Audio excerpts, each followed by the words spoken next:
The great crystal hall of the Galactic Council stretched so high that clouds formed near its ceiling. Ambassador Ha-In-Woo Kim sat in the lowest section where humans were always placed like children at the adults' table. His dark suit looked plain, next to the shimmering robes and exotic armors of the other species, but his eyes burned with quiet anger. For 3 years he had come to this place.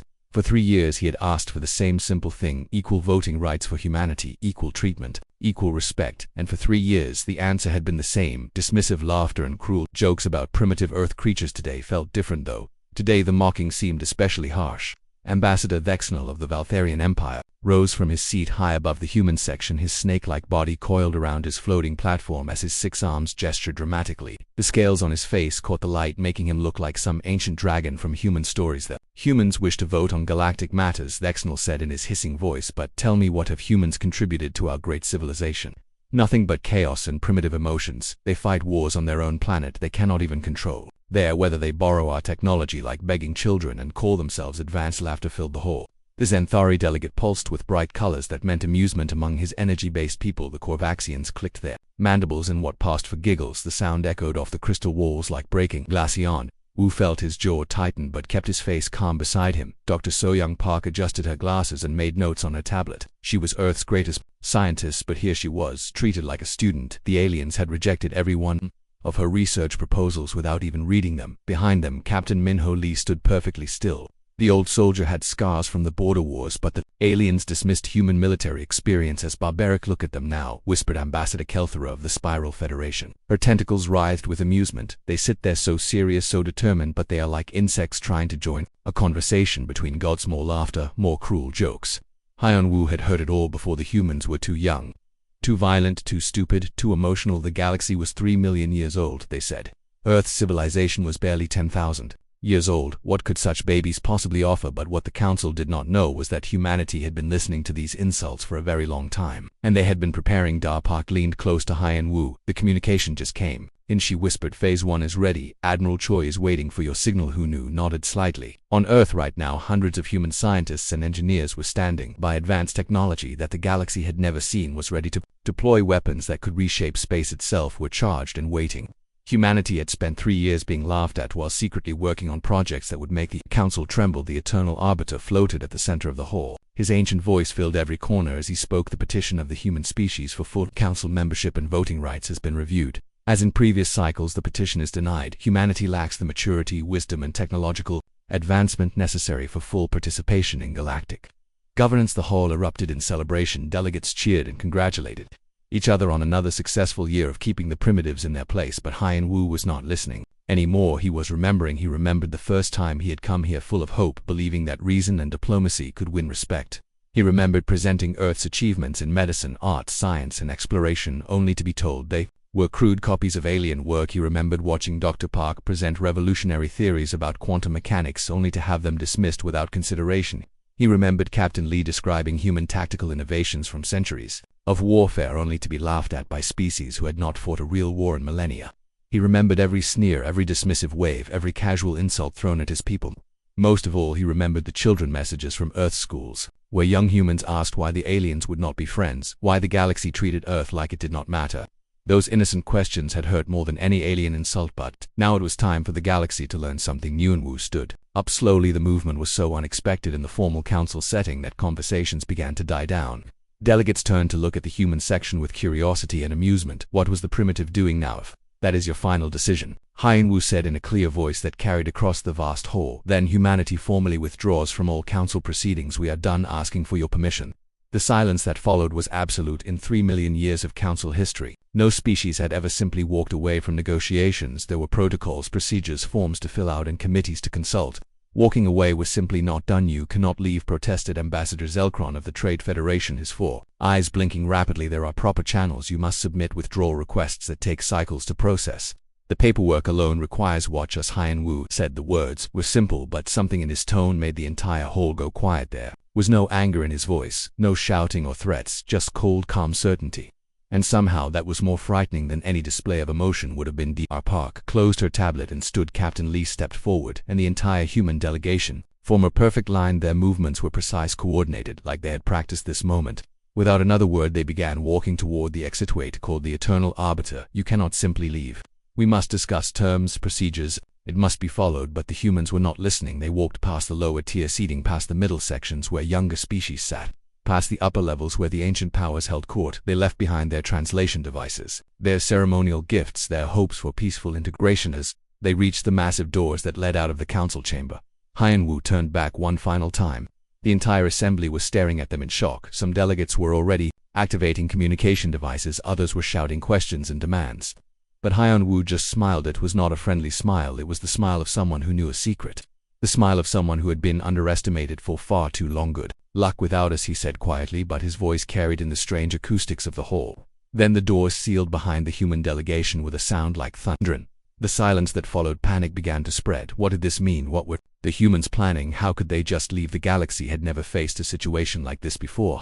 High above in the observation deck reserved for the Council's most ancient members, the Eternal Ones watched with growing concern. They had ruled the galaxy for millions of years, had seen species rise and fall, had maintained order through careful control of technology and resources, but they had never seen anything like what had just happened. One of them sent a thought message to the others. There was something in the humans' eyes, something that suggested they knew something that Council did not, and that was impossible, wasn't it? Outside the Council building, Haiyan-Wu activated his secure communicator. Admiral Choi, this is Ambassador Kim. Operation Silence is now active. Initiate Phase 1 immediately. Far away on Earth, Admiral Ji-hoon Choi received the message in the depths of a hidden military facility.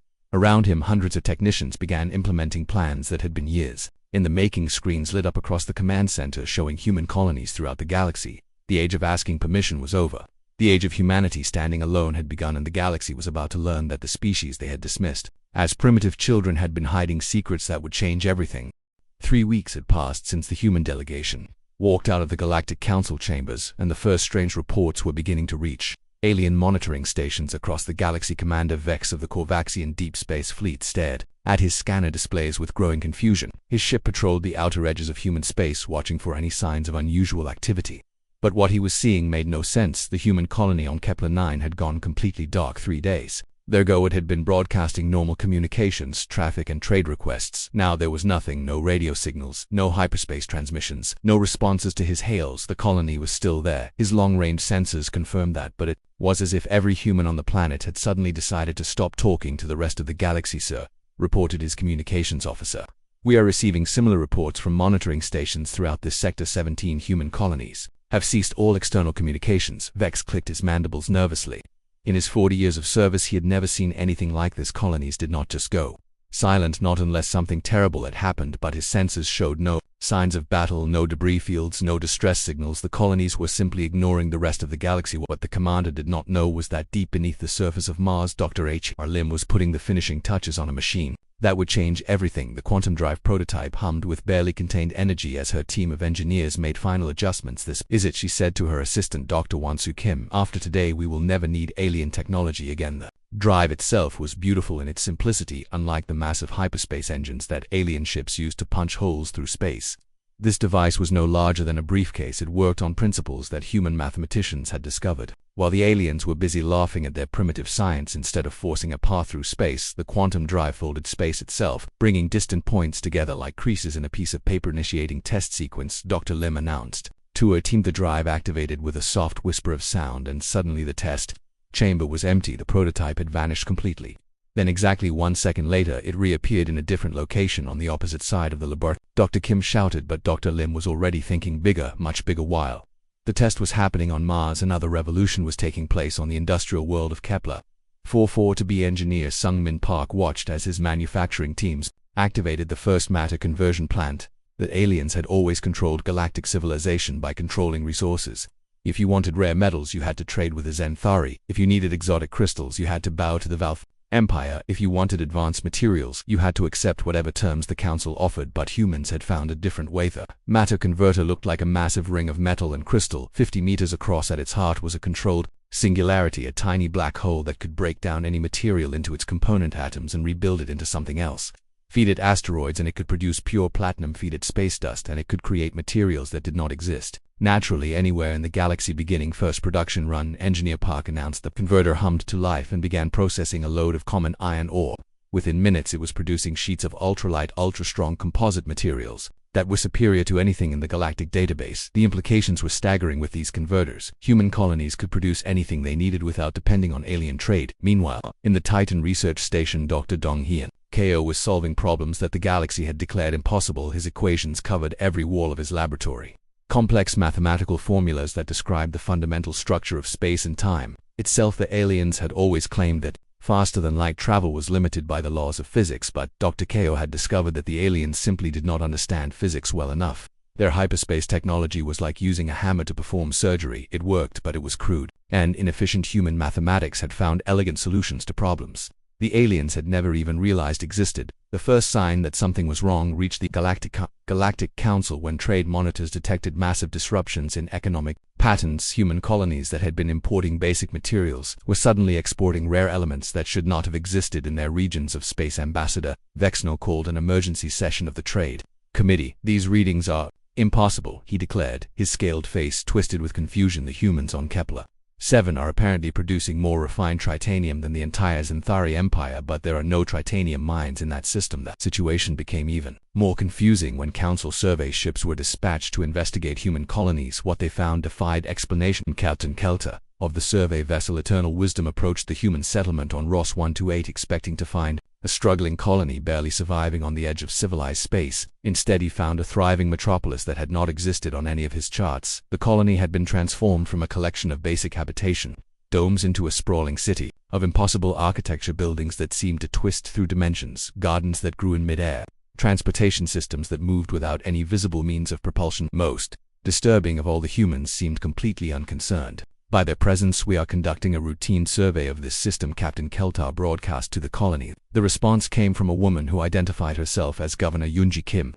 "Thank you for your interest in our colony," she said politely, "but we are no longer participating in galactic survey programs. We wish you well on your journey." That was it. No explanation, no justification, no anger. Just a polite dismissal that somehow felt more final than any threat. When Captain Keltar tried to approach the colony more closely, his ship encountered something that should not have been possible. An invisible barrier that his instruments could not penetrate or even properly detect. His vessel was gently but firmly pushed away from the human settlement. The captain sent urgent reports back to the council, but even more disturbing encounters were being reported throughout human space. The most shocking incident occurred when Captain Haewon Lee of the human vessel New Horizon encountered a council patrol squadron near the Vega system. The council ships were massive dreadnoughts, each one capable of destroying entire fleets. But Captain Lee's vessel was barely 100 meters long. Council Commander Thokmar ordered the human ship to submit to inspection, expecting easy compliance. Instead, the human vessel simply vanished.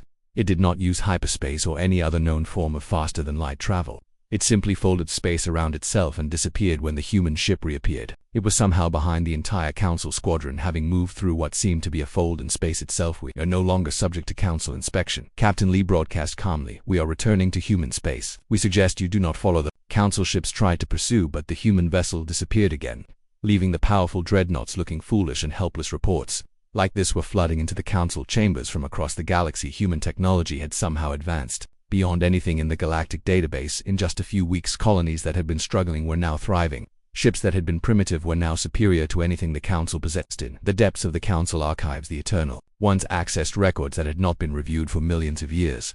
Somewhere in the vast database was information about species that had developed too quickly, species that had been deemed threats to galactic stability. But humans were different. The aliens had dismissed them as primitive, had refused to take them seriously, had laughed at their crude attempts at technology. And now those same humans were demonstrating capabilities that surpassed anything the galaxy had seen. The worst part was that this was clearly just the beginning. In human space, the revolution was accelerating. Dr. J1 Yoon had successfully created the first-dimensional barriers that could protect entire star systems. Engineer Borum SCO had developed manufacturing systems that could build cities in days rather than years. Captain Minsu Park was testing weapons that could disable alien ships without harming their crews. Humanity had walked away from the galactic table, and in doing so had revealed that you had never needed to sit there in the first place. They had their own technology, their own resources, their own destiny, and the galaxy was beginning to realize that the species they had dismissed as children might actually be the adults in the room. 6 months had passed since humanity walked away from the Galactic Council, and the situation had become far worse than anyone could have imagined. General Vextor stood before the emergency assembly of the council, his usually confident demeanor shaken by what he had to report. "We have lost all contact with monitoring stations in human-controlled space," he announced to the stunned delegates. Our most advanced reconnaissance vessels report that human territory appears to exist in a separate layer of reality. They are still there, but completely unreachable. By any known means, the hall erupted in confused chatter. How could an entire region of space become inaccessible? It defied everything the galaxy understood about physics and dimensional science. What General Vextor did not know was that deep in the asteroid belt between Mars and Jupiter, Dr. Jae-won Yoon was putting the finishing touches on humanity's greatest defensive achievement. The Dimensional Barrier Project had taken 6 months of intensive work by the best minds Earth had ever produced. The barrier generator itself was a marvel of human engineering, a crystalline structure, the size of a city that existed partially outside normal spacetime. Dr. Yoon watched as his team made final adjustments to the quantum field projectors that would soon protect every human world. Initiating barrier protocols, he announced to the technicians scattered throughout the facility. The effect was immediate and breathtaking. Every human colony, every human ship, every human installation was suddenly surrounded by a protective field that existed in folded space. Any hostile vessel attempting to approach would find itself translated elsewhere in the galaxy with no memory of how it had gotten there. The technology was based on principles that Dr. Yoon had discovered while studying the mathematics of black hole formation. If space could be curved by gravity, then it could be folded by properly applied quantum fields. The barrier did not destroy intruders, it simply convinced the universe that they were somewhere else on Earth. President Moon-young Park addressed the unified human colonies from her office in New Geneva. Citizens of Earth and all human worlds, she began. Today, we have achieved true independence. We are no longer subject to alien oversight or interference. We are free to pursue our destiny among the stars. What she did not mention was how much that freedom was already changing human civilization without the restrictive oversight of the Galactic Council. Human scientists had made breakthrough after breakthrough in just 6 months. Dr. Hyjin-seo, working from her laboratory on Luna, had successfully solved the aging process. Humans could now live for centuries while maintaining perfect health. Dr. In-soo Kim had conquered every known disease using techniques that combined human medical knowledge with principles learned from studying quantum biology. Most remarkably, engineer Kwang Ho-beek had designed ships that could travel not just faster than light, but outside the normal flow of time itself. His vessels could cross the galaxy in minutes and return to find that only seconds had passed. The psychological impact on the Galactic Council was devastating. For 3 million years they had maintained order by controlling access to advanced technology. Species advanced at the pace the Council allowed, ensuring that no single race could challenge the established hierarchy. But humanity had bypassed the system entirely. They had developed technologies that made galactic standard equipment look like primitive tools, and they had done it all in secret while the aliens were busy laughing at human ignorance. Ambassador Vexnil paced nervously in his private chambers, receiving reports that grew more disturbing by the day. Human space had become completely inaccessible, but that was not the worst part. Intelligence reports suggested that humans were expanding their territory using methods that the galaxy could not detect or prevent. The truth was even more alarming than the aliens suspected. Captain Young-soo Han, commanding humanity's first truly independent fleet, was overseeing construction of something the galaxy had never seen, a Dyson sphere. Around Seoul itself, the massive project would harness the full power of Earth's sun, providing unlimited energy for human civilization. Using their matter conversion technology and dimensional engineering, humans could build on a scale that dwarfed anything in galactic history. From his flagship bridge, Captain Han watched as construction robots the size of cities worked tirelessly to position solar collectors in perfect orbits around the star. The energy output when completed would exceed the total power consumption of the entire Galactic Council. But the Dyson sphere was just the beginning. Dr. Lim had successfully created the first artificial intelligence that could think and learn faster than biological minds. The AI, named Seogen, was already helping to design technologies that even human scientists found difficult to understand. Engineer Sungmin Park had developed manufacturing systems that could transform raw stellar material into complex machinery in minutes. His factories could literally eat asteroids and produce fleets of starships. Most disturbing to the galactic establishment was the discovery that humanity had found something in the deep reaches of space that changed everything. Dr. Borum Lee, Archaeological Expeditions, who had uncovered ruins of ancient civilizations that predated the Council by millions of years. These ruins contained technologies that made current galactic capabilities look primitive. Evidence suggested that the galaxy had once been home to species far more advanced than anything currently alive. The current galactic civilization was not the pinnacle of development, it was actually in decline. The discovery sent shockwaves through human leadership. They realized that the galaxy's condescending attitude toward human primitiveness was actually projection. The established species had become so conservative and hidebound that they had forgotten how to truly innovate. Darman Hokeo, studying the ancient ruins, made a startling announcement that previous galactic civilization achieved technologies that we are only beginning to understand. They could manipulate space-time, gravity, and even the fundamental forces of physics itself, but these ancient species had vanished, leaving only ruins and fragments of their knowledge. The current galactic species had built their civilization on the scraps of far greater achievements and had convinced themselves that they represented the height of technological development for humanity. This discovery was liberating. They were not trying to catch up to superior alien technology. They were reclaiming capabilities that the galaxy had lost over millions of years of bureaucratic stagnation. The Galactic Council, meanwhile, faced an unprecedented crisis. Without human participation, their economy was collapsing, their technology was stagnating, and their member species were beginning to question the Council authority. Counselor Zelmar of the Ancient Assembly addressed the emergency session. "We have They ruled this galaxy for 3 million years, but we may have made our greatest mistake in dismissing the humans.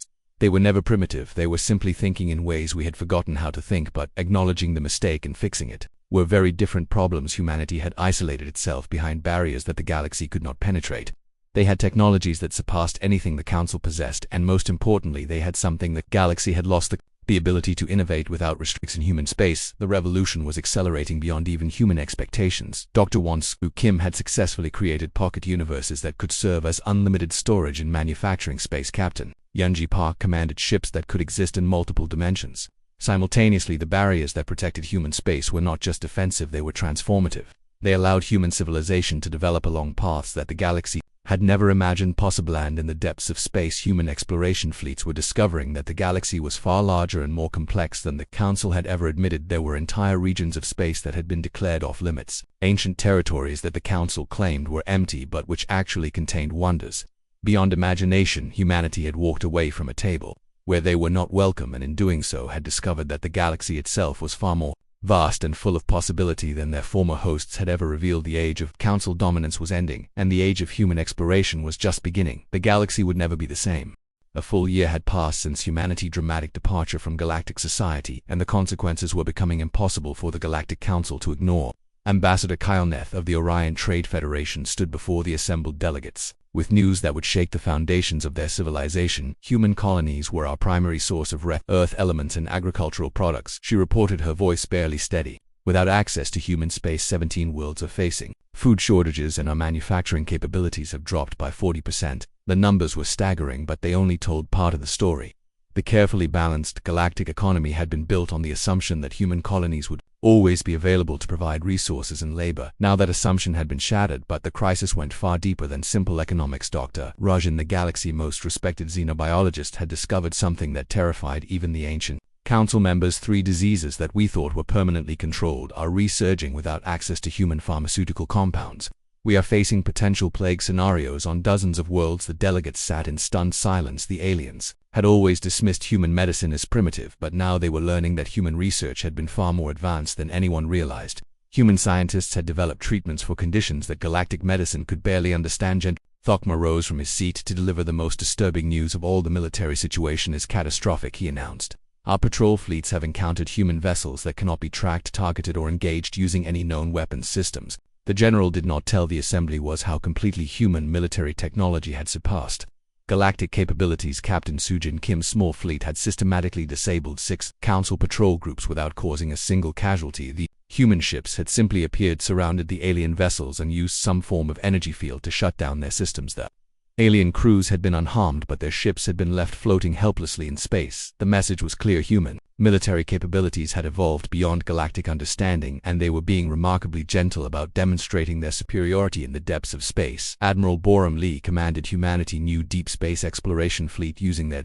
dimensional drives, humans had begun mapping regions of the galaxy that even the ancient Council races had never reached. What they found was changing everything. Darin Ho Kim archaeological team had made discovery after discovery in the Outer Rim territories, ruins of civilizations that predated the Council by millions of years, technologies that made current galactic equipment look like stone tools, and most importantly, evidence that the galaxy had once been home to species far more advanced than anything currently alive. Admiral Lee stood on the bridge of his flagship, watching as human exploration teams documented another ancient ruin. This one was a city-sized structure that had been built inside a hollowed-out asteroid. The technology needed to create such a marvel was far beyond what the current galaxy could achieve. That ancient species had not just built impressive structures, they had fundamentally altered the laws of physics in localized regions. This particular ruin existed in a pocket of space where time moved differently, where gravity flowed in patterns that defied conventional understanding. "We are not the first advanced species in this galaxy," Admiral Lee realized. "We are simply the first in a very long time." The Implications were staggering. The current galactic civilization was not the pinnacle of achievement. It was built on the forgotten ruins of far greater civilizations. The species that made up the council had become comfortable with their limitations, and had forgotten that greater things were possible. Darjo Hu and Ko, working with the archaeological teams, made an announcement that would change how humanity viewed their place in the galaxy.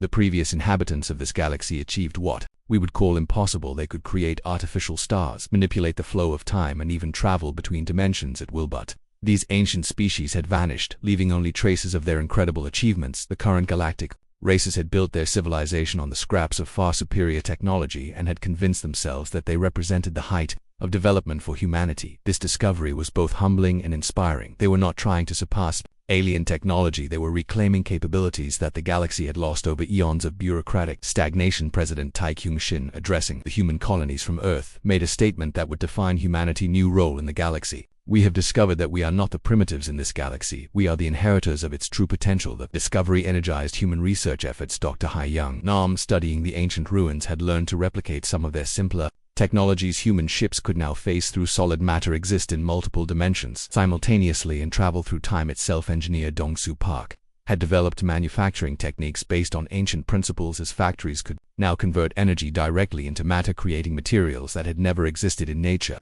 The possibilities were endless, but the most significant development was happening in human space itself. The barriers protecting human territory were not just defensive, they were transformative. The pocket of folded space that surrounded human worlds was allowing for experiments that would be impossible in normal space. Dai Subin Choi had successfully created stable wormholes that connected distant human colonies instantly. Engineer Kyung Ho Lee had built structures that existed partially outside normal time, allowing for manufacturing processes that could take years while only minutes passed in the outside universe. The transformation of human civilization was accelerating beyond all predictions. Meanwhile, the Galactic Council faced complete collapse. Several member species had begun openly questioning council authority. The Zenthari Empire had withdrawn from 3 major trade agreements. The Korvaxian Federation was demanding access to human territory for medical supplies. Most damaging of all, some species were attempting to make direct contact with human colonies, bypassing the council entirely. The rigid hierarchy that had maintained galactic order for millions of years was crumbling. Ambassador Vexnell found himself in the unprecedented position of having to justify the council actions to increasingly hostile member species. How could you have dismissed a species with such capabilities? Demanded the Spiral Federation representative. Your arrogance has doomed us all. The ancient Eternal Assembly was forced to convene for the first time in millennia. These beings had not communicated directly with the younger species for eons, but the crisis was too severe to ignore. The Eternal One spoke directly into the minds of all council members. We have made an error of unprecedented magnitude. The humans were never primitive, they were simply developing along paths we had forgotten existed. But admitting the mistake was not enough. The damage to galactic civilization was accelerating.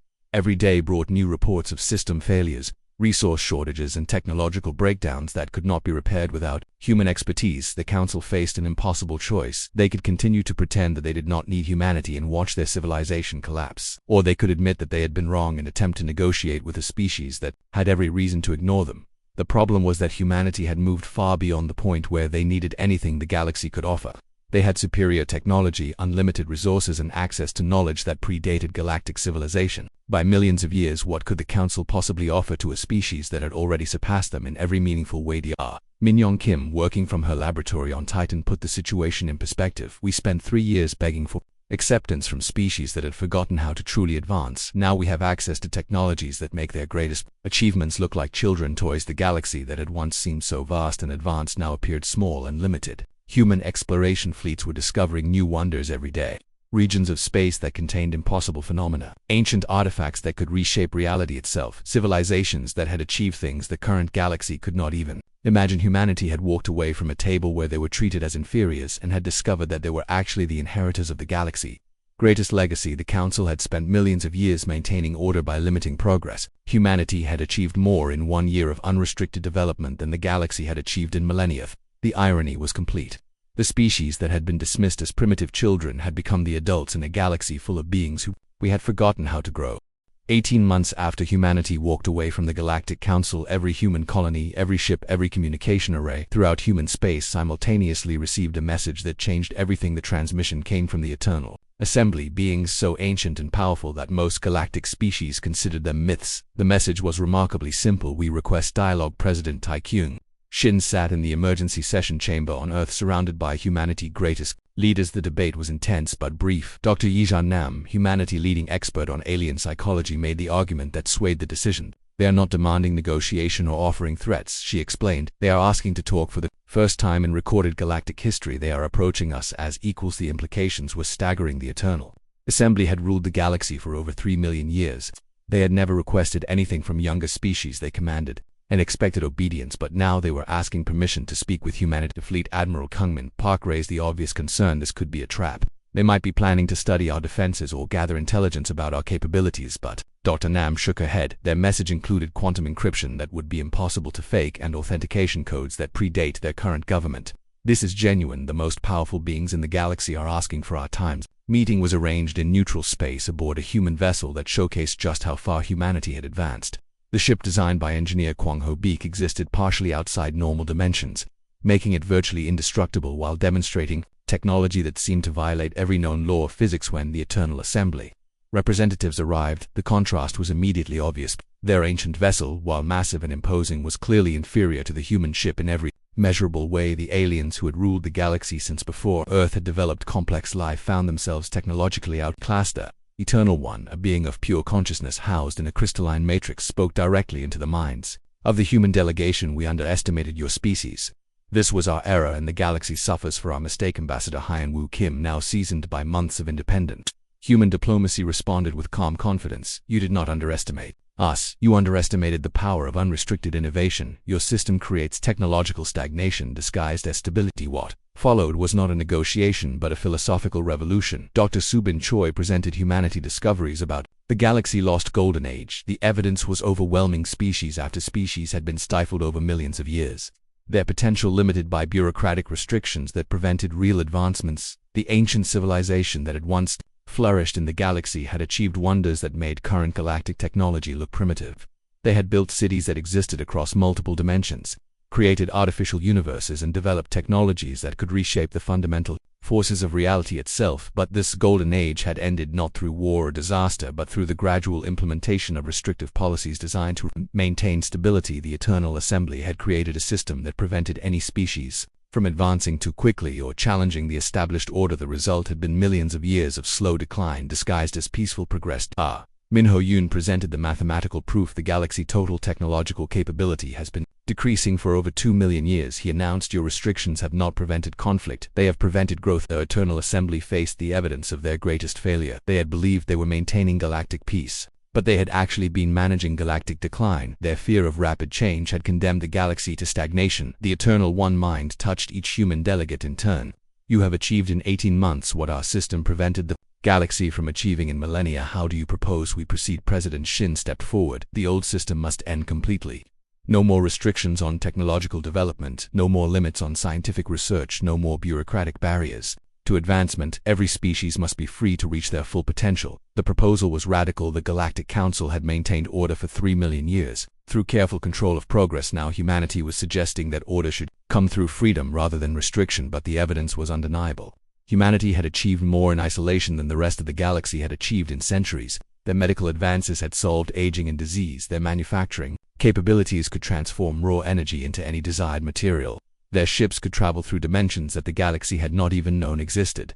The new Galactic Accord was unlike anything in galactic history. Instead of joining the existing council, humanity became partners in creating something entirely new. The old system of technological restriction was abandoned in favor of open scientific collaboration. Species were encouraged to pursue innovation without oversight. Researchers could share discoveries freely. Engineers could experiment with dangerous technologies without bureaucratic approval. Scientists could explore theories that challenged established understanding. The result was an explosion of advancement that transformed the galaxy within a single generation. Captain Jinwoo Park stood on the bridge of humanity's first intergalactic exploration vessel, looking out at stars that had never been mapped by any galactic civilization. Behind him, crews composed of humans and aliens worked together as equals, pushing the boundaries of what was possible. The Xanthari had contributed their understanding of energy manipulation. The Korvaxians shared their knowledge of biological systems. The Valtharians offered insights into dimensional mathematics that complemented human discoveries. But most importantly, the artificial restrictions that had limited galactic progress for millions of years were gone. Species could advance as quickly as their capabilities allowed. Innovation was celebrated rather than feared. Risk-taking was encouraged rather than punished. Dr. Lim, working with alien colleagues, had developed technologies that seemed impossible just months earlier: matter teleportation systems that could move objects instantly across galactic distances, temporal manipulation devices that could slow or accelerate time in localized regions, reality engines that could create pocket universes with customized physical laws. The transformation was not limited to technology. The psychological change was equally dramatic. Species that had accepted limitations for millions of years suddenly discovered they were capable of achievements they had never imagined. In Zunho Kim, overseeing construction of the first intergalactic gateway, watched as human and alien workers collaborated on a project that would connect distant galaxies. The gateway used principles derived from ancient ruins, combined with innovations that had emerged from unrestricted research. The structure was beautiful and impossible, a ring of crystallized space-time that could create permanent wormholes to other galaxies. It represented everything the new paradigm had made possible: cooperation, innovation, and the courage to attempt the impossibly. Roboram Lee, commanding the first expedition to the Andromeda Galaxy, received reports from advanced scouts that made her smile. The neighboring galaxy showed signs of active technological civilizations that had never stagnated under restrictive governance. Humanity had walked away from a table where they were not welcome and had forced the galaxy to build a better one. The Council's fear of human primitiveness had been transformed into the foundation for a new golden age of galactic civilization. The galaxy would never be the same, and that was exactly what it needed. Most importantly, the artificial barriers that had prevented species from reaching their potential were gone, replaced by a system that celebrated advancement rather than controlling it. Drj1KO, studying readings from the intergalactic gateway, made an announcement that captured the spirit of the new age. We are no longer bound by the limitations of a single galaxy. The universe itself is open to us, and in human space, protected by dimensional barriers that had become doorways rather than walls. Children learned about a time when species were told they were not advanced enough to participate in galactic civilization. It seemed as impossible to them as the current age of unlimited potential would have seemed to their parents. The age of restriction had ended. The age of infinite possibility had begun.